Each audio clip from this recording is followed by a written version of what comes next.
Hello and welcome to Enlightened Empaths, your community for the spiritually awakened, where we discuss, explore, and connect with fellow empaths, healers, intuitives, and seekers. Welcome back, empaths. We are so excited to have a guest today, Suzanne Falter. Suzanne was on with us in the past. She's the host of the Self-Care for Extremely Busy Women podcast, where she brings better self-care to thousands of busy people each week in 98 countries around the globe. She also keynotes and leads corporate workshops and online programs on self-care. She's the author of The Extremely Busy Woman's Guide of Self-Care from Sourcebooks and a memoir about her daughter's death and her subsequent healing.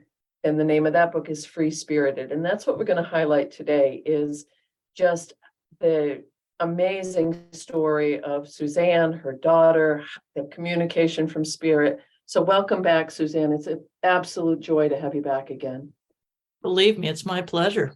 We're really excited. And, you know, people who have followed you for years know that you're very practical, you're very grounded. And this has kind of shifted your whole self, your whole life, because your daughter has been so persistent about making sure that you shared in this message. So could you maybe enlighten our listeners a little bit about that?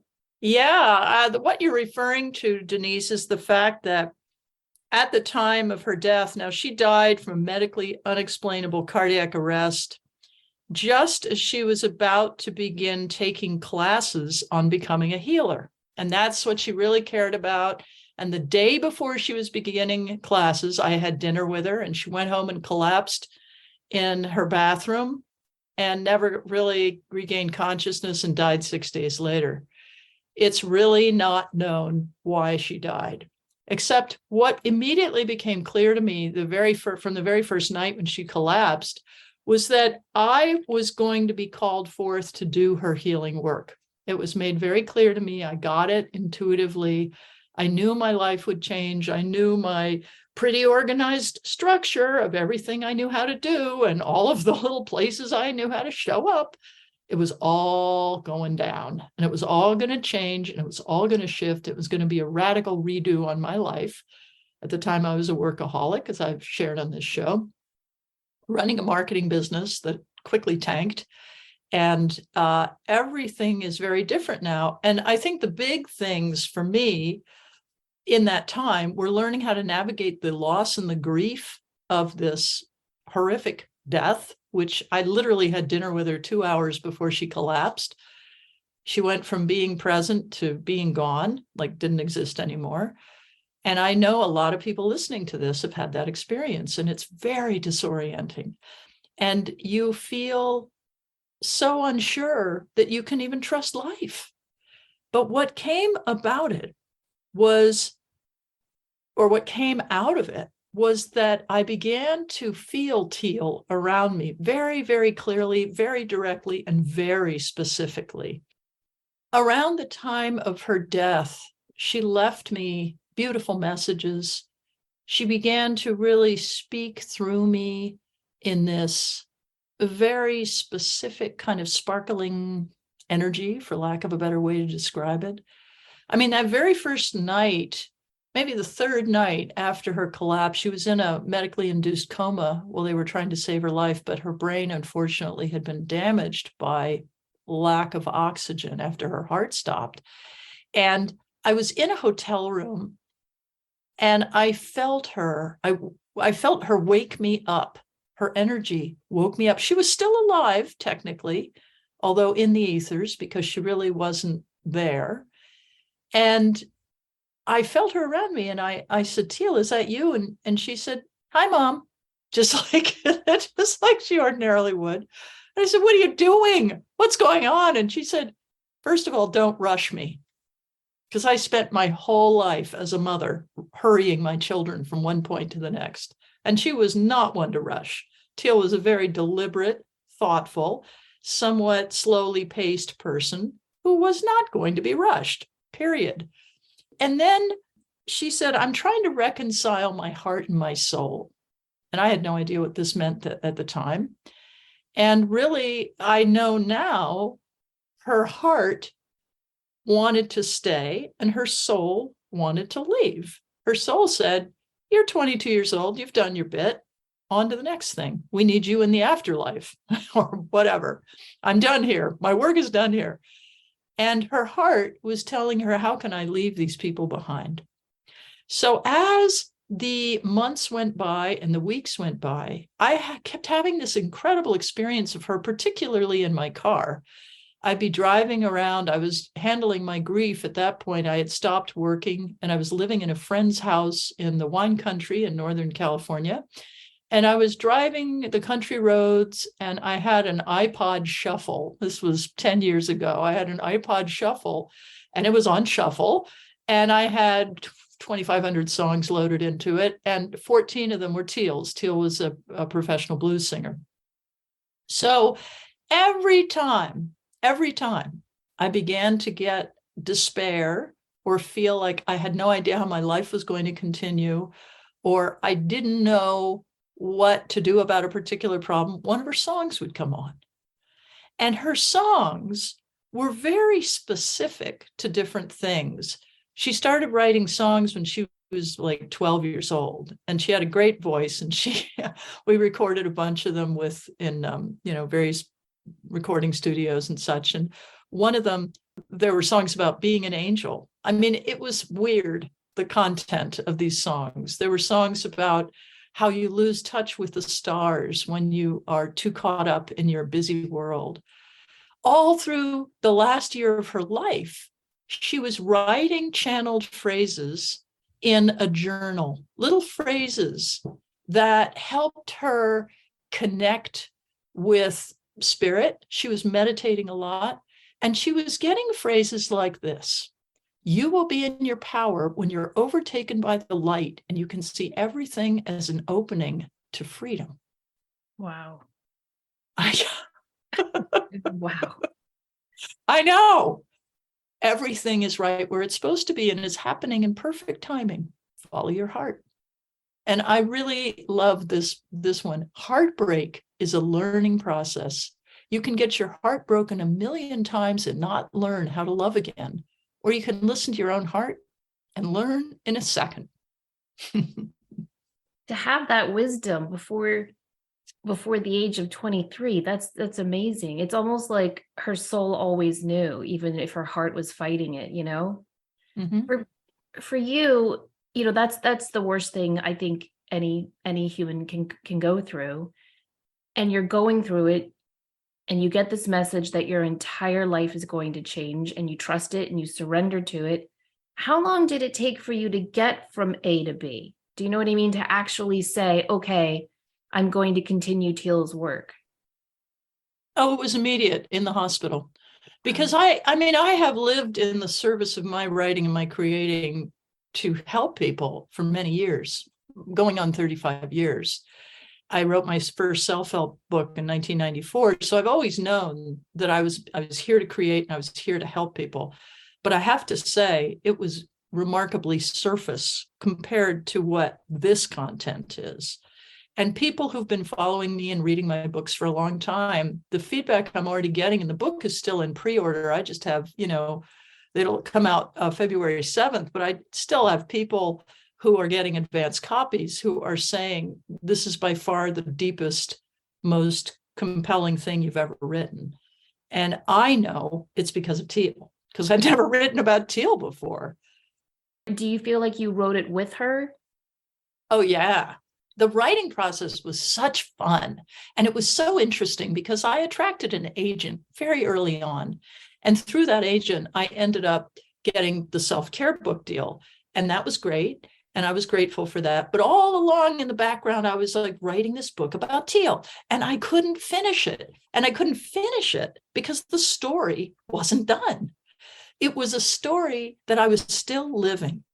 And that particular agent let go of the project maybe a year ago. She finally decided that it was pretty esoteric. It's hard for mainstream publishers to find a market for esoteric books because, hey, there's channeling in this book, there's an afterlife in this book, there is, cosmic healing in this book. I mean, this is not necessarily stuff that is, going to be sold in the airport, although it should be, obviously. We all know that. I think also it's easy for them to look at market trends and say, oh, nobody's buying memoirs. It depends on what the memoir is and what the story is. And again and again and again and again in this book, I am telling the story with great joy of all the moments when I reconnected with Teal. There, in particular, I'm thinking about some channeling I got from her one day while I was driving. Maybe it was through a psychic. I've forgotten what the circumstances were, but basically it was look for a book recommendation from Rose. And I didn't know anybody named Rose. So I'm like, well, that's interesting. So a couple of months later, I'm up at my favorite hot springs and I'm chatting with this woman. And all of a sudden I realized her name is Rose and I'd forgotten her name. And in that moment, Rose says, oh, I have a book for you to read, Suzanne. I've been thinking about you. And she recommended Anita Moorjani's book, Dying to Be Me, which is just a fantastic book about near death and reclaiming your soul. And at that moment, I looked down on the ground and there at my feet was a guitar pick. And it was just the kind of Fender pick that Teal used. Where did that come from? This is a bloody hot springs, Yeah. Why a guitar pick at my feet at that moment? Wow, what a sign. That's amazing. Yeah.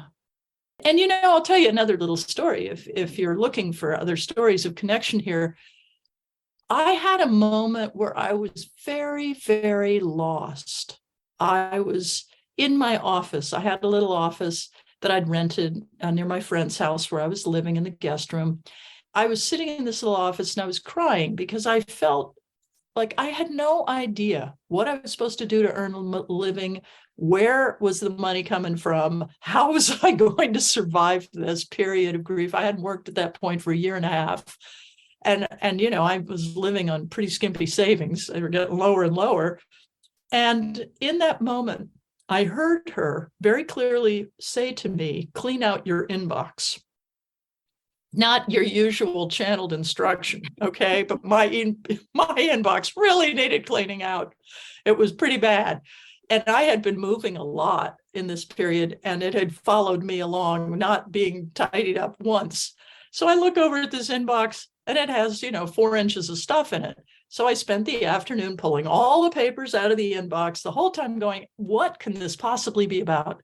I literally get down to the last piece of paper, face down in the bottom of the inbox. I pull it out, and it's a letter from Teal.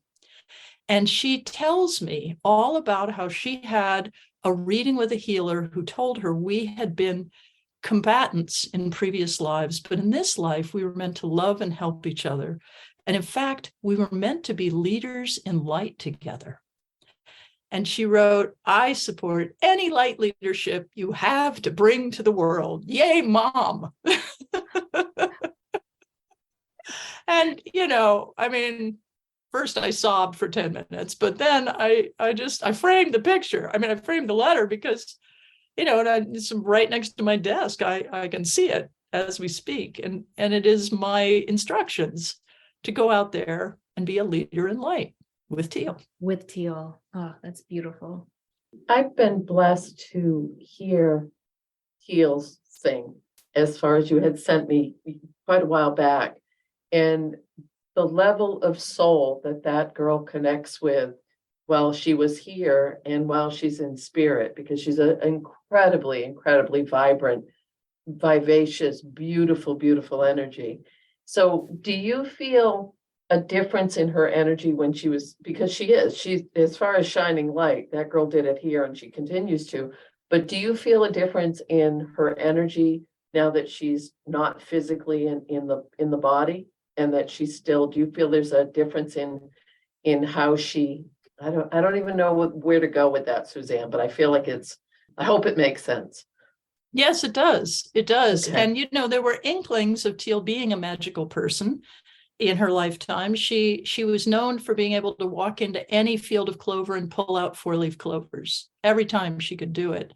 And her brother very touchingly when he got the call with his dad that she was probably dying. He went into the front yard at 5 o'clock in the morning in northern New York and pulled the 4-leaf clover out of a patch of clover and brought it to her. And,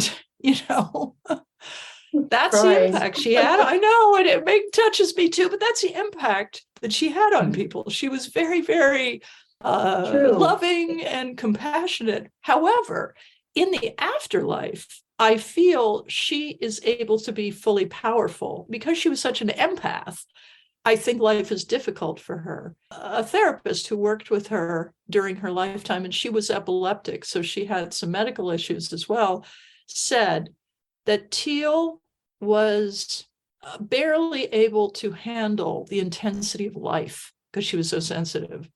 And I know in the afterlife, she's like the Queen of Swords, she's just going in there and doing what must be done and sprinkling effervescence as she goes.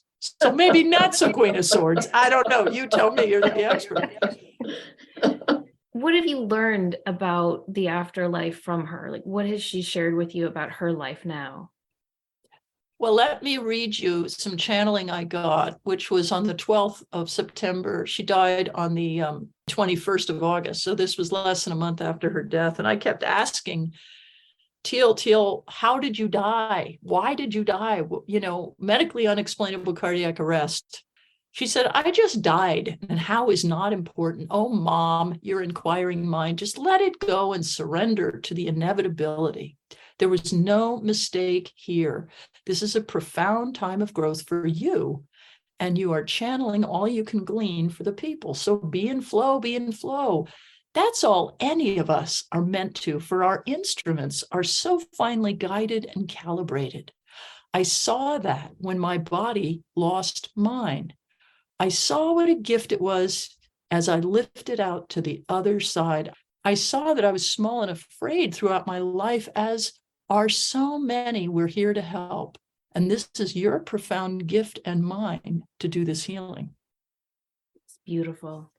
Was it hard for you to connect with those channeled messages, or to trust that this was coming from her and not your mother love? How did you learn to go with the flow as she suggested? That's a great question. I would say I just, at the beginning of the whole experience, I just knew this was coming. I knew this was coming. It was a felt, huge, all body, all one moment of, oh, that's what this is. This is the beginning of my next chapter as well. And by surrendering to that, I became more receptive. And I'm quite sure that we receive channeled messages more freely when we're open to them, right? I wanted to connect with her, obviously, as we all do when we lose somebody we care about. But I wasn't worried about it because I knew that this was the healing path I was meant to be on. I also didn't demand that she show up. I would say her name and I would get this warm, smiling, tingling, very positive feeling every single time. And it's faded a little over the years. But then the craziest thing happened, which was that after several months of sort of receiving this tingly energy, one day a laugh slipped out of my mouth, this little laugh. And I was like, where the heck did that come from? And there wasn't anything particularly funny, and I was alone. So what was that all about? So then I began to receive this sort of what I describe as a silvery laugh. It was very bright, very high, in response to questions people would ask me or ideas that I would have about next steps or projects I should take on, that kind of thing. And that laugh is still around me. That to me is Teal confirmation. And it's also not as necessary as it used to be, because I feel I was given the laugh so I could accept that she was with me and I could begin to integrate it. It's taken me 10 years to integrate the fact that Teal is with me, and I can be comfortable with that, and I can trust it, and I can share it, and I can heal people, and I can do this work and share this book, which took the better part of 10 years to produce. Wow. I love that you said you never made demands of her to be there. I think that's so important for all of us to hear, because you've got to, as she said, be in the flow in order to allow this loving connection to come in. Yeah. It's such a place of serenity. And what happens for me as a result of surrendering to her energy completely and surrendering to this path is that I don't really want anything anymore. It's a crazy thing. I used to really want the money, or I really wanted the, industrial kudos or whatever. I wanted success. I really wanted success. And then one day I woke up and I was like, I think I am a success just as I am, and I don't need anything more than this. And this is enough. And being happy is perhaps my greatest success. Beautiful. And the minute I really got in touch with that, then I could more deeply relax. And the more deeply I could relax, the more I could really connect with what I'm supposed to be doing. And Teal flits in and out of it, basically. What's interesting to me is that you couldn't be where you are now if you hadn't worked collaboratively with your daughter. And it's written as a memoir, but it's more of an experience. It's more of your growth, her growth, the connection between the two of you, what you're bringing through with channeled messages. I mean, obviously she's very bright, articulate, all of those things, but this feels like she has, this is an odd way to put it, but ascended to such a level that what she's bringing in is more for the collective, more for, I can relate to it, Samantha can, the people who are listening. It's not, she shared that with her music when she was here, and now it's almost like the spirit has put her on a bigger platform and said, okay, we want you to do the same thing. We want you to change the energy like you did when you played music, but you're going to do it on, and we're going to have your mom be the mouthpiece for this time. But what else has come through? Because you alluded to it a tiny bit at the beginning, that you were very practical, very driven, very workaholic. But this is such a transformation for you as far as your own growth and development. So how is that woven in through your book? Well, I had to become a more compassionate person, because who was Teal but compassion? Her friends literally used to call her Kuan Yin, who was the goddess of compassion. It was like, hey, get Kuan Yin in here, She used to, as a child, she could get empathically who grew the potato she was eating for dinner. She could see them energetically. She could feel them.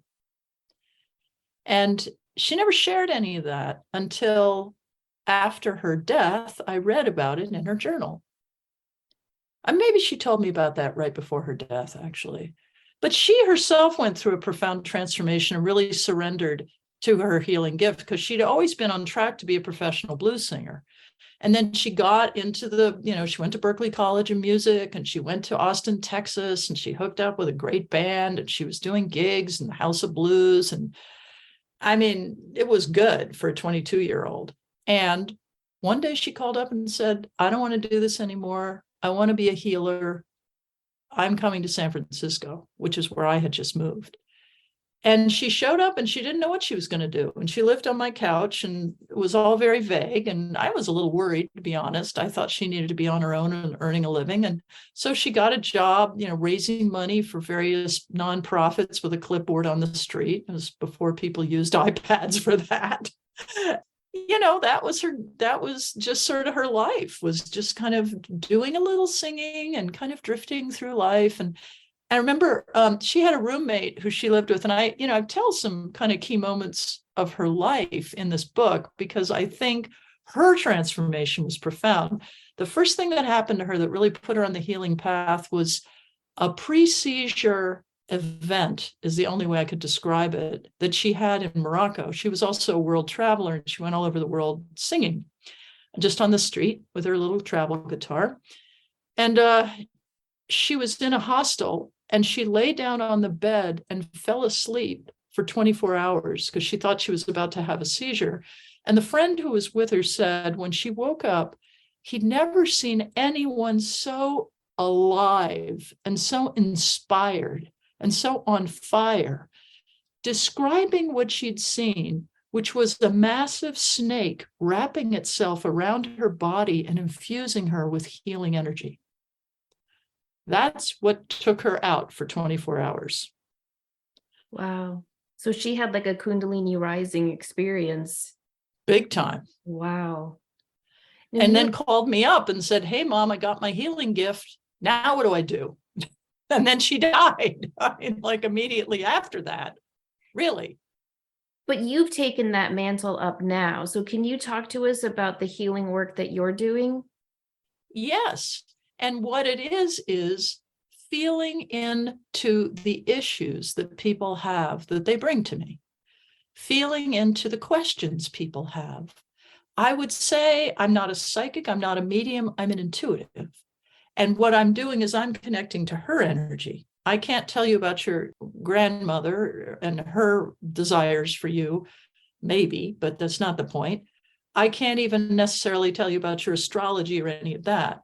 I might occasionally invoke the tarot, but what I'm really doing is feeling the path with you and guiding you on your path, however I can be of service. That's a great way to describe it, intuitive reading too. So thank you for that. How Good. how are people responding? Are you getting a lot of grieving parents? Are you connecting with that resource? I connect with people who know they need help. And obviously, grieving parents, we all find each other, right? And I was hugely helped by grieving parents along the way. I'm always here to help a grieving parent. But there is so much confusion and desperation and loss in this world that this is about much more than that. This is about healing the broken places where people are ready to be healed. So many of us think we're ready to be healed because we don't want to suffer, but we haven't let go enough to really let it in. And I think I'm a champion for letting go. It's always been there in my writing. I even have a book, about letting go. It's because letting go is the most profound act of being human that we have. You cannot love without letting go. You can't even die without letting go. There's a moment of letting go to every profound transformation. And I think I'm kind of a letting go coach, if that makes sense. I love that. That makes perfect sense. And one of the things that I've noticed with intuitives, with people who connect in the level that you're speaking of, is there's usually been, I would put bank on the fact there are very few people that are going to sit across from you that you're not going to understand on a core visceral level what they're experiencing, what they're feeling, what they're going through. And that level of empathy, compassion gives you such a connection and such, to me personally, I think that's where the healing comes through, is when we can step away from our own pain and loss and grief that we may have experienced, but we can feel it from someone else. But what I love is as your compassion and your connection has risen, so has your intuition, or you've reawakened, you've reopened that door, because I do believe it's always been there. Thank you. Thank you. It feels like that. Welcome. Yes, and it's blending those hemispheres because you are a fantastic writer and very practical and all those things, but bringing those together. This is not the original copy of your book, and that what you had originally expected to write for your daughter's memoir turned into a whole different thing, and it had to happen the first way in order to get to what it really came here to be. So as a writer, was that frustrating for you? No, I mean, I've done this for 40 years, so you expect many drafts, right? And what I've learned is the joy of many drafts, because the closer it got to what it was meant to be, which can only be felt intuitively, the happier I got. I was a little not super happy when I was, it was suggested I write a whole draft that was just about Teal's life. Nah, that wasn't it. I was less than happy being guided into writing a whole draft that was just about the organ donation process, which in itself is quite an interesting story, but it turns out to be a small part of this story, because a young woman just a little older than Teal got her heart and her kidney, and her mother and I connected, and we had, there's some pretty good stories in there about Teal's energy being visible after this young woman got her heart. That was pretty wild. This is about healing the world. This is about healing the world. I don't pretend to, affect even a tiny percentage of the world, but healing the world in that if I heal you, you can heal someone else, and someone else might heal someone else, and the ripples will be vast. If that's what's possible, Teal believed in something called, and of course, again, this was a hit from the afterlife, the unified field of love. And I got this right after her death, maybe just a day or two after her death. Everything is well in the unified field of love, because that's where we are, but we don't know it.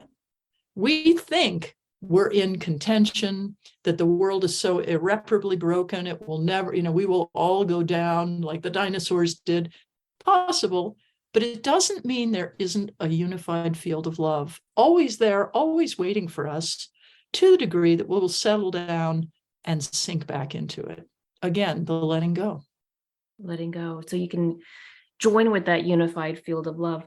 Before we hit record, I was telling you how we've gotten so many emails just this month alone from people saying that they just feel very lost, they feel alone, and they're very much losing their faith. And I just wonder, with all your work with individuals, with corporations, your books on self-care and letting go, and your work with Teal, why do you think people are feeling that way now? It seems more than even when we're, in 2020. And what advice would you have for people who are going through that dark night of the soul? It's a process of burning it down so it can be reborn. It's the Tower card. It's transformation. And if we don't have this moment of everything is, crazy bad, and how can I possibly get through it, we aren't pushed to the place of greater oneness, greater purpose, greater aliveness, greater consciousness. Consciousness is a gift that only comes from the ashes of the false narratives that went before. We're an entire culture based on denial. And now, astrologically and in many, many ways, we're being pushed to a place of far greater truth and truth-telling and radical awareness. And when you look at all the people who have been suppressed, who are rising up, and all of the truths that have been hidden, that are now being revealed, this is just one of those tumultuous times. In my, if I was to give any advice, it would be to trust the process. Because this is a very, very wonderful and almost magical time for our reinvention. It's just that progress is messy, and there will be pain. But what's wrong with pain? It doesn't feel very good, but look what it always yields, something better, right? So this is progress. Far worse to be stagnant and, safe but bored. Not so much we can say about that place. Nobody makes changes when they're safe and bored. Exactly. They just become stagnant. Yeah. Beautifully I- said. We want the water to flow, in other words. Yes, and I can't express deeply enough how much what you said just resonated, because I agree 100% that that's the key. We are coming together in unity. We are finding each other. We are building community. We are raising the vibration. This is a time of healing. But I'm beyond, there's no words for the loss that you've experienced, but I can see where your daughter, with the light she's shown here, would go into spirit to bring that to a larger. She's the torch. She's holding the torch and lighting yours, so you can light other people's torches in this I love unified field of love. That's beautiful. It truly, and it feels so real and so true and so sacred. And I'm not being extreme with that. There's a sacredness to this. We've talked about this in different episodes, how it seems a lot of people are leaving the planet. A lot of people are passing unexpectedly, but there's also, are they doing that to help us get to that place? People are leaving the planet and going into a place where they can be healers, potentially. Yeah. Or their loss. This is the thing about the death of a child. Everybody wakes up and pays attention to that. We expect us to all die as we get older, etc. But when a kid goes, it's like, oh, wow, that's just big. And when Teal died, she was a loved person. I mean, it was hard. It was just so hard for people to believe that it had happened. And that wakes people up, So I do grieve Teal sometimes. I cry, from time to time. Her birthday is always kind of a tough day for me, December 18th. But look what I've gotten out of this. It's pretty extraordinary. My whole life has been saved by her death. That's how I see it, at least. I now have a much, much happier life. I have a great marriage, a second marriage. I'm doing the most meaningful work of my life. I'm doing the best writing of my life. It's just like I've got this awesome podcast. I'm, sitting here talking to you two. I mean, how good can it get? Really good. Yeah, and it all came from letting go. You talk about going through this experience of losing your agent because this book is too esoteric, which just triggers all my buttons, right? Because I agree with you. These books that you're writing should be in every airport and bookstore and Barnes and Noble. What do you feel about putting this out into the world in terms of, how you were seen before and how you're going to be seen now? Are you excited about that? Are you a little nervous? Well, I think it's the best thing I've written, so I'm excited.